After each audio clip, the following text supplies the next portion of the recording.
Today's pro tip is how to get started in the sitting trot. So many of you will need your sitting trot for the novice work and as the next step in building your horse's muscles and building up your training. So how do you get started? Okay, so for my students, I get them to sit several beats on a circle. So the first one might be 2 beats, and then they rise again and continue on the circle, regain the balance, sit another 2, rise again, regain balance, and then it will go up to 4. You know, sit 4 beats, rise again, regain balance, sit another 4, and so on. In the first session, you might only do, 2 or 4 beats, and that's the maximum. You might do that for several circles. I do not recommend doing it for the whole session. You're inviting sore muscles if you do it that way. So, ease in. It's kind of like if you go down and do some push-ups, you're not just going to do 20 push-ups on the first day, are you? And you need to sit even numbers. If you sit odd numbered beats, you'll rise on the incorrect diagonal. So make sure you're sitting even numbers. So if you sit 2, you'll rise on the correct diagonal, 4, and so on. You do have to be on the correct diagonal to start with as well. What else to think about? When you do sit down, and it's not so much for the 2, if you're sitting 2 beats, it's over before, it's over and done with before you know it. So there's not much you can think about. But when you start sitting 4 beats, 6 beats, 8 beats, the things that you want to be thinking about is that your body is going with the horse. Have plenty of core, have plenty of stomach muscle working to pull your body forward so that you are staying in the rhythm of the horse. You're not getting behind the horse.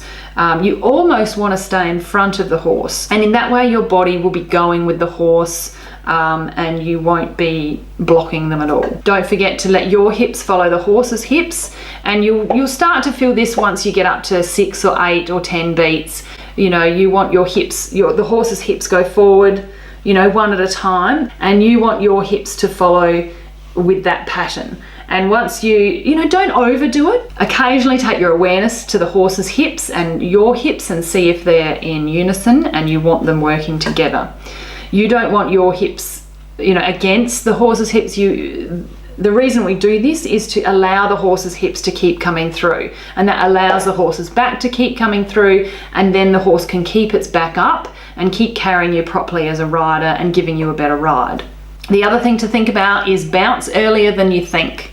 Just that little tip will can help many riders, and I still think about it occasionally. If things are starting to go a bit pear-shaped, it's like just get back in front of the horse, get in early, get that bounce in early. And you want to slowly build up your horse's muscles and yours. If you're not a really experienced rider, you don't push yourself too hard, because if your muscles get sore, you're not going to be able to hold your body up as well as possible, and that's going to impact on the horse's muscles and possibly create soreness or discomfort. And then the last thing you want to think about is whatever you do, don't block the horse's movement. Whether that's gripping more with the reins, be conscious that your arms aren't helping you along. Sometimes other body parts subconsciously want to get involved, so be careful your arms haven't set or your elbows aren't squeezing your torso, and you might be creating a block on the rein, so look out for that.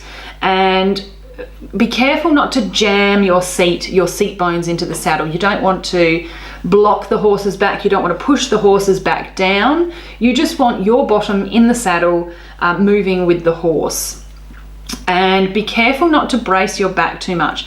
And this is a real key, because you're using your stomach muscles to keep you moving with the horse, but you don't want to brace your back so much that it blocks the horse's movement. So take your awareness to your stomach muscles and make sure they're working, but that your back remains somewhat flexible. It will be more rigid than in the rising trot, but don't let it get so rigid that you block the horse. Okay, I hope all of those tips today help you get started on sitting trot with your horse. Don't forget to like or comment on this video, or share it if you think it's a great tip. I'll see you next time.